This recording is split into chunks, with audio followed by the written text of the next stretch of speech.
دوستوں، ایک گاؤں میں ایک غریب نائی رہا کرتا تھا جو ایک درخت کے نیچے کرسی لگا کے لوگوں کی حجامت کرتا تھا۔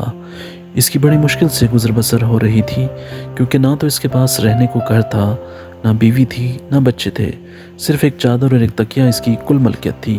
جب رات ہوتی تھی تو وہ ایک بند سکول کے باہر چادر بچھاتا، تکیہ رکھتا اور سو جاتا تھا۔ ایک دن صبح کے وقت گاؤں میں سیلاب آ گیا۔ اس کی آنکھ کھلی تو ہر طرف شور و گل تھا۔ وہ اٹھا اور سکول کے ساتھ بنی ٹینکی پر چڑھ گیا، چادر بچھائی، دیوار کے ساتھ تکیہ لگایا اور لیٹ کر لوگوں کو دیکھنے لگا۔ لوگ اپنا سامان، گھر کی قیمتی اشیاء لے کر بھاگ رہے تھے۔ کوئی نقدی لے کر بھاگ رہا تھا، کوئی زیور، کوئی بکریاں، تو کوئی کچھ قیمتی اشیاء لے کر بھاگ رہا تھا۔ اسی دوران ایک شخص بھاگتا آ رہا تھا۔ اس نے سونے کے زیور، پیسے اور کپڑے اٹھا رکھے تھے۔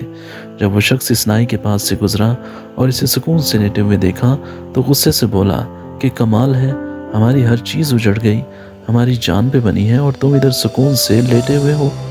یہ سن کر نائی بولا، بھائی آج ہی تو غربت کا صحیح مزہ آیا۔ دوستو، یہ کہانی سننے کے بعد یقیناً آپ کو بھی یہی خیال آئے گا کہ شاید روز محشر کا منظر بھی کچھ ایسا ہی ہوگا، جب تمام انسانوں سے حساب لیا جا رہا ہوگا۔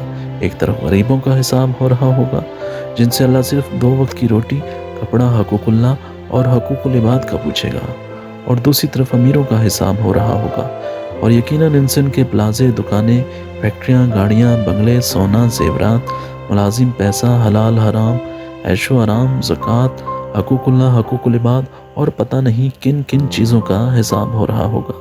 تب شاید اسی نائی کی طرح غریب ان امیروں کو دیکھ رہے ہوں گے، ان کے چہروں پر سکون ہوگا، اور شاید دل ہی دل میں کہہ رہے ہوں گے، آج ہی تو غربت کا صحیح مزہ آ رہا ہے۔